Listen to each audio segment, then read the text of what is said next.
Estamos de volta com o segundo bloco do programa Ponto de Vista, hoje tratando sobre educação. Estamos recebendo o dirigente regional de ensino, o professor mestre César Vendrame, e estamos recebendo o vereador Lucas Ratano. No primeiro bloco nós falamos sobre a estrutura, sobre o início do trabalho do professor César aqui na cidade de Tupã e atendendo também a região. Agora nós vamos entender um pouco mais, sobre a educação do nosso estado, os avanços e os desafios. Professor, concurso para professores, a gente sabe que existe aí uma carência de professores, houve uma mudança também nessa questão de criação de itinerários, um novo formato da educação. Queria que o senhor falasse sobre isso, o concurso já sendo realizado, se existe ainda a carência de mais professores e como esses novos educadores vão se inserir nesse contexto da educação do estado de São Paulo.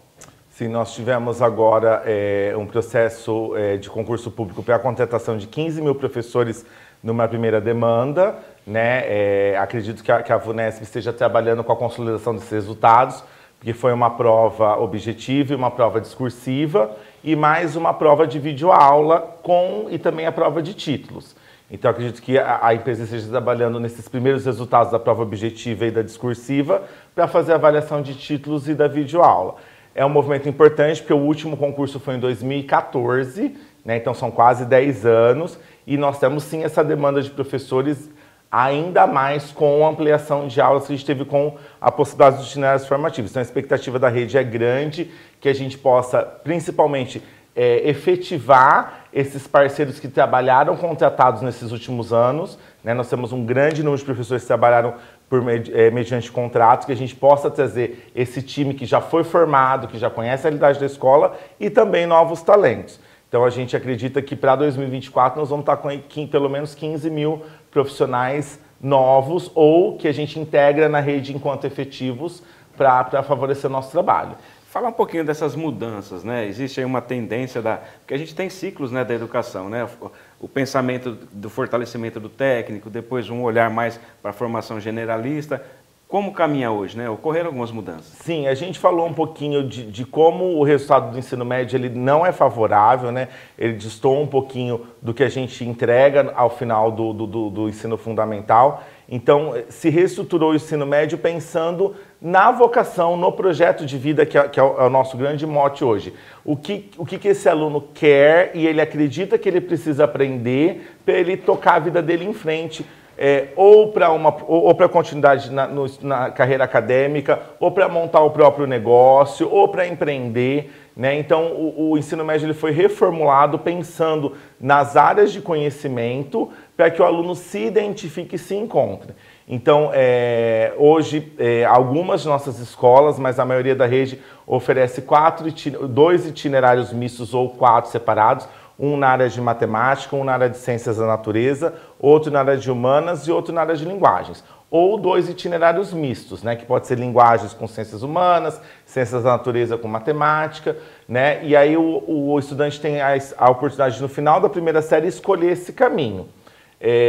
Nós estamos numa reformulação desse processo, olhando para a rede, olhando para como isso funcionou num caráter avaliativo. Então, para 2024, vão ser reduzidos para 3 itinerários.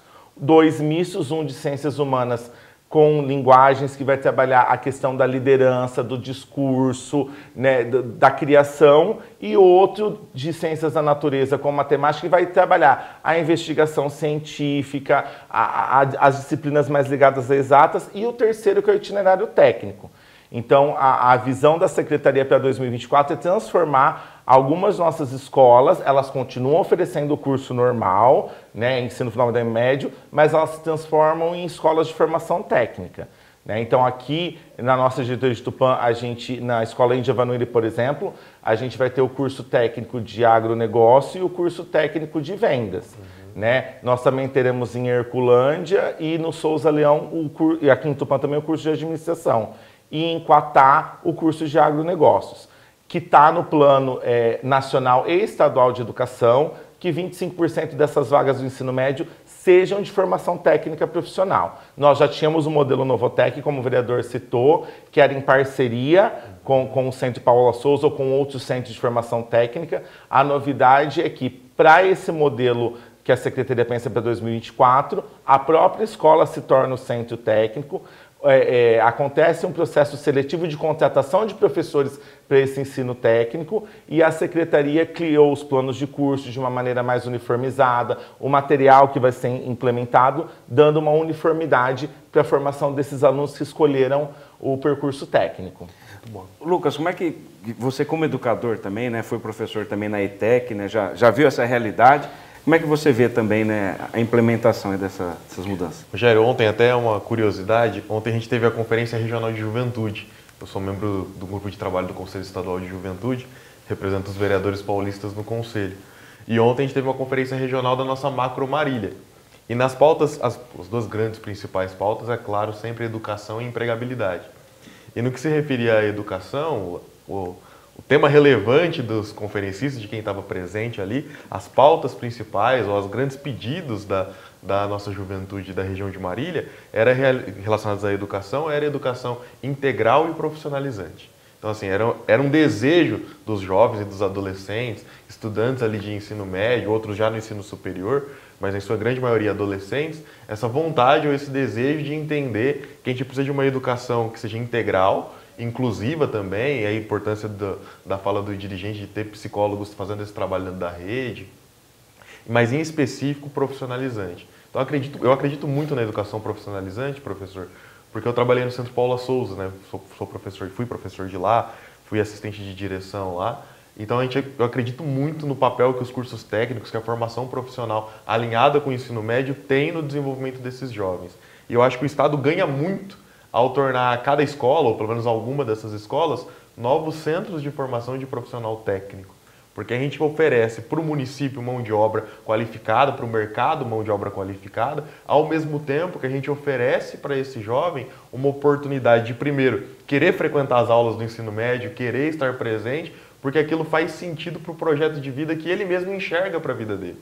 Então, poxa, imagina que meu filho é pequenininho, tem 2 anos, mas ele chegando na adolescência dele, no ensino médio, eu quero que ele já mais ou menos identificado com o que seriam suas vocações, suas paixões pessoais, ele identifique, poxa, eu gosto mais de ciências da natureza, da área de exatas, ou não, vou mais para a área de linguagens, gosto mais da comunicação oral e verbal, então acho que faz mais sentido para mim ir por esse caminho, ou não, já quero sair do ensino médio já com uma formação técnica.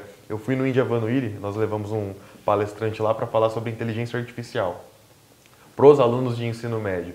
E ali o discurso, tanto da equipe, dos professores e dos alunos, era essa expectativa dos cursos técnicos em agronegócio e em vendas. Porque ele falou assim, poxa, que vai ser legal para a escola ter esse movimento aqui dentro, porque é uma oportunidade a mais. O agro é, sem sombra de dúvida, o setor mais importante da economia de Tupã, né? Então, conseguir relacionar essas duas coisas dentro do ambiente escolar para esse adolescente, ele já sai muito mais preparado, ele vocaciona a vida dele e alinha isso com uma vocação da nossa cidade também. Então acho que tudo caminha numa direção só. Acho que quando as coisas boas acontecem, tudo flui numa única direção. Eu acho que é isso que está acontecendo com a educação no Estado e esse é o reflexo que tem na diretoria de ensino e aqui em Tupã também. A nossa adesão foi importante, a perspectiva era abrir 6 salas, 6 turmas, e a gente está com uma projeção de 8 salas, então superou as expectativas e isso está alinhado com o discurso que a juventude traz, de querer a educação técnica profissionalizante,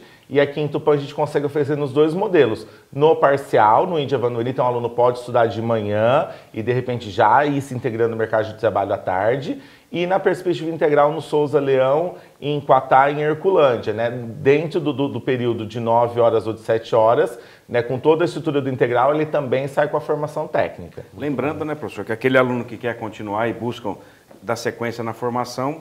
Sem problema nenhum. É muito a realidade da minha escola. A escola que eu estava tinha a parceria Novotec, então os meus alunos do técnico de contabilidade que a gente formou ano passado, eles continuaram na carreira acadêmica, então só motivou as escolhas, esse contato que eles tiveram com o curso técnico. E aí nessa parceria do Centro Paula Souza, você poder ter professores do Paula Souza, da FATEB de Birigui, lá trabalhando com esses alunos, vai ampliando realmente esse desejo de se aprofundar, de se especializar, de continuar nos estudos, porque é uma linguagem diferente. Então a gente está com bastante expectativa em relação a esse modelo, principalmente pela aceitação dos alunos. Muito bom. Professor, falar um pouquinho sobre tecnologia em sala de aula. Quais os caminhos, até onde a gente pode caminhar, né? pandemia nos trouxe aí alguns exemplos, mostrou algumas carências, dificuldades. Como é que vocês pensam a tecnologia em sala de aula à disposição do aluno e também do professor?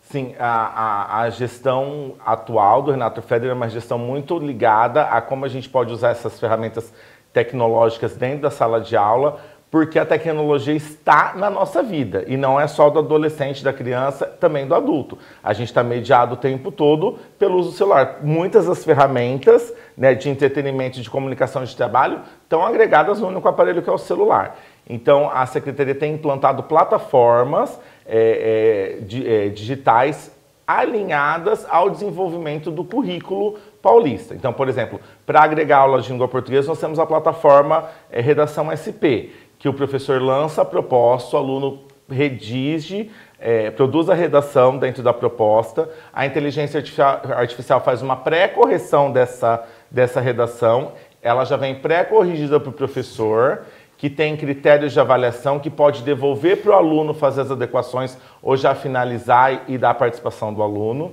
A parceria também com a plataforma Khan Academy, então do 8º à 3ª série do ensino médio, as aulas do currículo paulista já estão linkadas a atividades na Khan Academy, então o professor, dentro do que está acontecendo na aula de matemática, ele já pode trazer um exercício ou um percurso da Khan Academy. Agora, em agosto, a gente implementou para aulas de tecnologia e de inovação uma plataforma, o Scratch, com a plataforma Lura, que o professor de tecnologia está trabalhando princípios de programação plugada. O nosso currículo vinha num olhar desplugado, de lógica de programação, agora não. O aluno pode, o primeiro projeto é um tradutor. Então, o aluno vai construindo esse projeto na linguagem de programação, num ambiente de programação com esse foco intuitivo e educacional. Então, nós estamos no processo de implantação, a gente também tem o Prepara SP, que ele já é uma plataforma de expansão, então ele é um ambiente virtual que o aluno da 3ª série do ensino médio pode se preparar para o Enem e para o vestibular depois da aula, né? Também é uma plataforma intuitiva que monta o percurso de estudo para o aluno, muito bacana. Então a gente tem trazido essas ferramentas para lidar com as expectativas, né? Tanto do professor que está sendo formado de acompanhamento e acompanhado para implementar essas tecnologias e para o aluno que já está muito ligado nessa linguagem. Então a gente acaba alinhando essas expectativas de uma maneira alinhada com o currículo paulista. E isso acaba sendo uma complementação, né? Muitas vezes as pessoas pensam, você criando ou disponibilizando essas ferramentas, você acaba eliminando, né, aquele contato, a sala de aula. Não, né? Eu diria que isso é Nada substitui a mediação eficaz do professor. Né? Até o conceito de protagonismo juvenil, quando a gente pensa no jovem à frente, que tem muito a ver com a plataforma de programação, porque ele vai lá na tentativa e erro, chegar num projeto do tradutor, por exemplo. Mas tudo isso tem uma intencionalidade pedagógica do professor. Ele tem que saber o papel dele enquanto mediador, enquanto motivador. Então, nada substitui o professor como mediador desse processo. Com a tecnologia, com a tecnologia do livro didático, que também era uma tecnologia, né? Com a tecnologia da projeção, que também é uma tecnologia, mas a mediação do professor é o que vai garantir a eficácia do processo. Queria ouvir o senhor e depois o Lucas também, falando um pouquinho sobre a educação técnica profissionalizante, né? Vocês falaram um pouco sobre isso, mas detalhar um pouco mais. Então, a gente, como eu disse, nós estamos com uma perspectiva de processo de regularização disso agora até o final do mês de outubro. Então, para a Escola Índia Vanuiri, essa turma de agronegócios e de vendas, que a adesão foi tamanha que a gente está pensando em dobrar, fazer 2 turmas de agronegócios e 2 turmas de vendas. No Souza Leão, a gente tem a demanda de uma turma de administração de empresas, né, no integral. Em Herculândia, no Aristides, nós temos a projeção de uma turma de vendas. E em Quatá, no Chiquinho, nós temos a projeção de uma turma de agronegócios também.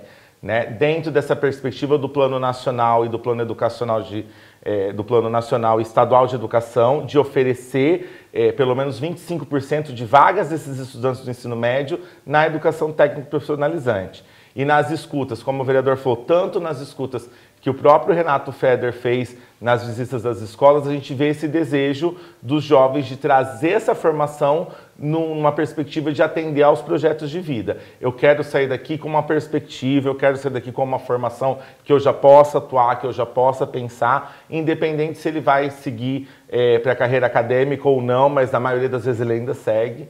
Então, nós estamos nessa motivação. Então, foi feita uma escuta com essas comunidades, né? O processo foi muito democrático. Aí, a partir dessa escuta, se estudou a estrutura das escolas e que curso elas poderiam oferecer. Isso foi validado novamente com os alunos, eles fizeram uma primeira manifestação de interesse. As escolas alteraram seus regimentos, suas propostas pedagógicas e agora, no período da matrícula, o aluno efetivou o interesse dele. Então, o aluno do ensino médio ele tinha essa possibilidade de escolher o técnico ou escolher um itinerário propedêutico de currículo, né? Como primeira opção o técnico e depois se ele queria ciências humanas com linguagens ou ciências da natureza com matemática. E aí, acompanhando esses resultados, monitorando, a gente percebeu que realmente o estudante está com esse olhar para o técnico. Então, surpreendeu em todas as nossas escolas, como os estudantes se interessaram. Muito bom. Ô, Lucas, isso você, né, já falou sobre isso, mas isso atende uma demanda desse jovem do século XXI, esse futuro profissional? Você acha que o caminho é esse? Eu acho que é natural esse caminho, porque foi como o próprio dirigente trouxe para a gente, e como eu falei da conferência hoje, e tem essa busca da própria juventude dos nossos alunos de querer cada vez mais sair mais pronto para o mercado de trabalho, já encontrar algo que de alguma maneira ele possa ali nas palavras deles mesmo ganhar dinheiro. Acho que a grande ambição dessa juventude é o que eu faço para poder prosperar, ganhar meu primeiro dinheiro, ou até ter uma certeza se aquele é o caminho que ele vai querer, por exemplo, seguir no ensino superior. Eu penso em fazer administração, então vou tentar fazer um técnico em administração para ver se é o que de fato é o que minha vida pode se moldar. E eu sempre falo para eles, vocês são jovens demais para tentar bater um martelo definitivo. Então aproveita essa juventude para experimentar mesmo. Poxa, eu quero fazer um técnico em agronegócio lá no Indiavanuíri. Então vai, pega, faz. Pode ser que você encontre ali a vertente que você vai levar para a sua vida inteira. Mas pode ser que seja um currículo que engrandece a sua experiência acadêmica, mas que não define quem você é. Você pode buscar depois algo diferente para a tua vida. Mas acho que esse momento em que o adolescente se encontra hoje é um momento já diferente do meu momento como adolescente. É um adolescente que ele quer sair cada vez mais pronto. Ele quer já se sentir pronto. Acho que faz parte até dessa ansiedade dessa nova geração de querer rapidamente já estar preparado. Então, acho que faz muito sentido e por isso imagino que essa demanda tenha sido tão grande. Porque quando ele ouve que pode fazer um técnico em administração na própria escola, um técnico em vendas, um técnico em agronegócio, tem a possibilidade de eu ficar o dia na escola, né? 9 horas as jornadas. Ou então, como no Indiavanuíri, tem uma jornada de 7 horas? Parcial lá. Parcial, lá é parcial. Então, assim, fica só um turno e já sair com o meu médio e com o meu curso técnico. Então, tudo isso gera atrativos para esse jovem e ele poder ali se moldar dentro da realidade que aquela escola oferece para ele. Então, acho que essa grande procura, essa grande aceitação, ela funcionou porque o Estado, a Secretaria de Estado e a Diretoria de Ensino teve esse cuidado de fazer essas oitivas, essas escutas, de deixar a própria comunidade escolar se manifestar. Então, quando você toma parte da decisão, a resistência à mudança é menor, porque você foi parte daquilo, você ajudou a escolher um caminho. E eu acho que já tem essa busca natural desse novo jovem que já quer sair pronto, já quer sair de alguma maneira profissionalizado. Então, a educação profissionalizante faz muito sentido para esse contexto. Então, acho que, como eu disse anteriormente, tudo flui na mesma direção e aí acho que tem um grande ganho para nossas escolas e para a educação do modo geral. Professor, eu queria que o senhor falasse sobre educação à distância. Sei que o senhor é especialista nessa área, né? Estuda isso daí já há muito tempo. Qual o caminho? Como é que o senhor vê a educação à distância fazendo parte da formação dos nossos jovens? Em 2012, quando eu fiz a minha pós em gestão de educação à distância, eu não imaginava que em 2020 a gente estaria lidando com a educação à distância na rede pública estadual, né? Por questão da pandemia. Eu acredito que a educação à distância é um caminho, mas eu tenho duas visões muito consolidadas enquanto educador. Muitas vezes a educação à distância é vendida no sentido, você faz na hora que você quiser, quando você quiser, e na verdade a gente precisa ter um perfil e um compromisso, né? Lógico, a sincronicidade dá essa possibilidade, mas eu preciso ter uma rotina de estudos, então isso precisa estar bem claro para quem quer se desafiar, né? Mas garante uma possibilidade de formação profissional e qualificação muito grande. Como eu falei, eu mesmo fiz vários cursos EAD pela secretaria e são subsídios para o nosso avanço na carreira. E um outro momento é o formato que esse curso é oferecido. Porque o que garante o sucesso do aluno é a construção afetiva, né? Então, eu volto à fala do professor. Se eu perguntar para todo mundo aqui nessa sala se alguém tem algum professor que inspirou, que motivou, que algum dia deu uma palavra, todo mundo tem uma história de um professor que fez pelo menos um dia de diferença na nossa vida. E no EAD, muitas vezes a gente não tem esse professor. Então, como esse vínculo, essa afetividade se estabelece, é muito importante para a garantia do sucesso desse aluno. Então, se ele se sente distanciado, se não tem um fórum, se não tem um tutor, se não tem um canal de interação com outras pessoas, esse aluno vai se sentindo isolado e ele acaba deixando. Mas eu acredito que seja um caminho, sim, eficiente para a autoformação, né, que a gente possa conciliar com as nossas rotinas. Aqui a gente está numa realidade de interior, mas se você andar de metrô em São Paulo, você vê pessoas fazendo cursos com fone de ouvido ali no metrô. Então, acho que é uma possibilidade importante, mas não para a educação básica, né? Não porque a gente está discutindo aqui, né? Anos iniciais, que está com a rede municipal e um pouco com a rede estadual, anos finais e ensino médio. Eu acho que no sentido de extensão, de ampliação, mas não nos espaços das escolas, né? Eu acredito... O Prepara SP é um exemplo disso. O aluno tem a aula dele dos itinerários formativos de língua portuguesa e matemática, ele pode chegar em casa, entrar na plataforma e acessar todos os conteúdos de biologia que ele quiser, né? Mas no sentido de expansão e autoestudo. Como é que você vê, Lucas, o EAD? Eu acho que vai muito nesse sentido também, de ser algo, principalmente para a formação básica, de complemento, né? Por exemplo, eu estou fazendo itinerário informativo na área de ciências da natureza. E aí tem uma aula específica de biologia que eu saí com uma dúvida, eu poder chegar em casa, ter uma biblioteca de videoaulas, me apresentando aquele mesmo conteúdo, aí eu acho que pode ser um grande avanço para a educação. Porque muito do que o professor César trouxe para a gente é uma realidade. Meus grandes amigos, meus melhores amigos são os meus amigos ainda do Indiavantuíri. Meus amigos de clubes de serviço, meus padrinhos de casamento, são amigos dessa época. Um dos meus advogados era meu diretor de assuntos sociais no meu grêmio estudantil. Então, além de ter essa participação e esse vínculo afetivo até com o professor, você tinha também essa construção de amizades que vai para a vida inteira. Então, é muito difícil você enxergar o EAD como algo que vai substituir essa formação básica nesse momento tão importante da vida de uma criança e do adolescente. Mas, ao mesmo tempo, você pode utilizar isso como um complemento, como um avanço, como algo que pode intensificar. Porque você tem a possibilidade de pegar um excelente professor de uma determinada área e colocar aquele conteúdo dele à disposição de toda a rede pública de ensino. E, ao mesmo tempo, você tem um outro bom professor capacitado dentro da sala de aula que está ali no dia a dia, construindo laço, explicando, tirando dúvida, sendo esse mediador de conhecimento. Eu acho que aí é uma somatória de forças e não uma competição de qual modelo é melhor ou pior. A gente precisa da formação presencial, isso é insubstituível, nada substitui, mas a gente precisa também que esse novo modelo educacional que por meio do EAD, que já nem é tão novo assim, mas que cada vez se torna mais presente, que isso também venha para contribuir, porque também o jovem quer isso também. O jovem quer estar, às vezes, na casa dele, no intervalo da aula, vendo vídeo. Então, se eu transformo aquele conteúdo que naturalmente ele já busca em algo que vai educá-lo, acho que ainda é um grande ganho. Ao mesmo tempo que no ensino superior, principalmente nas pós-graduações, aí eu acho que que o EAD tem que avançar ainda mais e se tornar cada vez mais democrático. Até o governo do estado já percebe nisso, colocando na Univesp ou por meio das universidades públicas a educação à distância nesse nível de formação. Quando a gente está falando de pós-graduação, de segunda graduação, de graduação mesmo, porque aí sim eu acho que faz muito mais sentido, desde que, como o próprio professor trouxe, você tenha perfil para aquilo. Você precisa saber que você tem que ter foco, você tem que ter disciplina, tem que ter horário para aquilo. Porque se você viver naquela filosofia, faço quando eu quero e quando eu puder, às vezes você não vai poder nem querer nunca. E você precisa ter aquele compromisso para poder concluir, para poder se formar. Então, eu acho muito que o EAD ele vem para ser uma arma a mais nessa guerra em prol da educação. Então, acho que se for nesse sentido, é muito bem-vindo. Professor, nós estamos indo para o final do nosso programa. Como última pergunta, quais são os projetos e prioridades a curto e médio prazo, né? Nós sabemos que aí a escola em tempo integral, nós já temos 2/3 das nossas escolas aqui de Tupã já em tempo integral. É também uma prioridade? Fala um pouco sobre isso.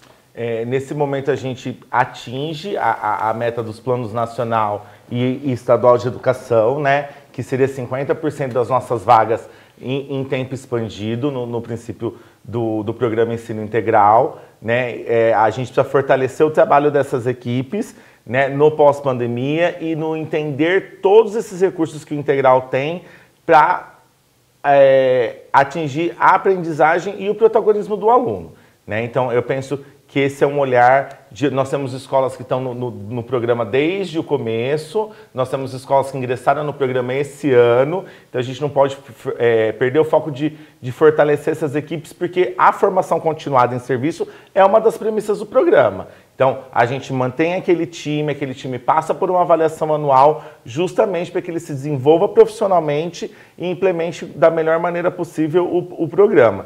Então, eu penso que agora é uma questão de espaços físicos, né? A nossa demanda não comporta agora mais ampliação, mas, por outro lado, a gente está com esse olhar para o TEC. Então, onde nos espaços que a comunidade se manifestou a favor e que tinha esse desejo, a gente começa a implantação do ensino técnico. Todo esse processo de implantação de plataformas digitais tem sido um desafio, né? Então a nossa equipe vai para São Paulo, recebe a formação, chega, traz a formação, faz o convencimento da equipe, vamos se arriscar, vamos tentar, vamos usar, vamos começar com uma turma, e aí a gente percebe que quando a gente faz essa motivação, a coisa começa a acontecer na escola, né? Então eu penso que o ensino integral a gente precisa consolidar a formação das equipes, continuar formando e acompanhando a implantação das plataformas digitais, e trabalhar numa perspectiva de resultados, né? Olhar para os recursos que a gente tem na rede, digitais ou não, os materiais que a gente tem na rede e continuar fortalecendo essa formação do professor, seja de maneira centralizada na diretoria de ensino ou seja lá em loco na escola. Que, como eu falei no outro bloco, a gente já percebe que quando os especialistas vão para a escola, os supervisores vão para a escola e essa formação acontece lá no chão, na intimidade, a gente consegue transformar a qualidade da aula e alcançar resultados de aprendizagem.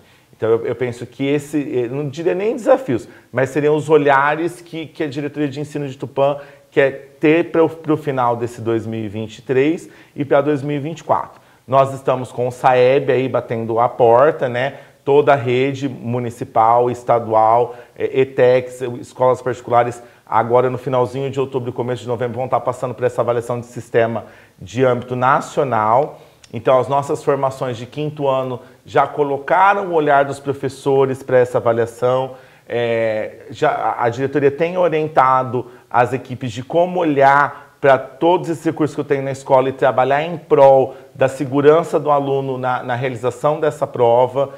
Semana que vem a gente vai ter um papo com os professores de matemática para focar o olhar, estreitar e pensar o que da nossa prática está alinhado ou não está alinhado com essa prova para a gente ajustar nesse último mês.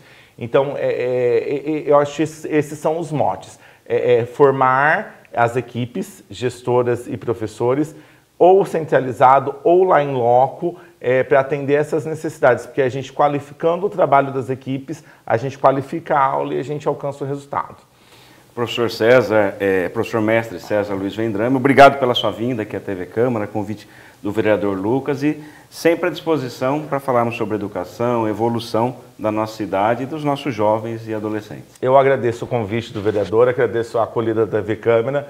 Aos estudantes eu peço muito foco para o Provão Paulista, que é mais uma pasta da Secretaria. Então, nossos alunos da 3ª série vão prestar uma prova dentro da escola que vai dar acesso às universidades públicas, Unicamp, Unesp, Univesp. Então, aproveitem esses últimos meses de aula, aproveitem as plataformas digitais, se preparem para o Provão Paulista, que é uma oportunidade que nós não tivemos, né? Nós temos universidades aqui em Tupã, na região, e poder prestar essa prova de dentro da sua própria escola é uma oportunidade que geralmente realmente está girando uma chave, né? Daquele aluno que não podia viajar para prestar um vestibular, que não podia ficar fora 2 ou 3 dias, agora você vai poder fazer essa prova na sua escola. Aos pais, às famílias, a frequência é muito importante mesmo. Então, não há desculpas para não estar na escola, né? Nós temos todo um time, toda uma logística funcionando para a escola estar aberta, com merenda, com transporte, com aula de qualidade. Então, motive, garanta que seu filho esteja lá, porque o estar todo dia faz a diferença no resultado.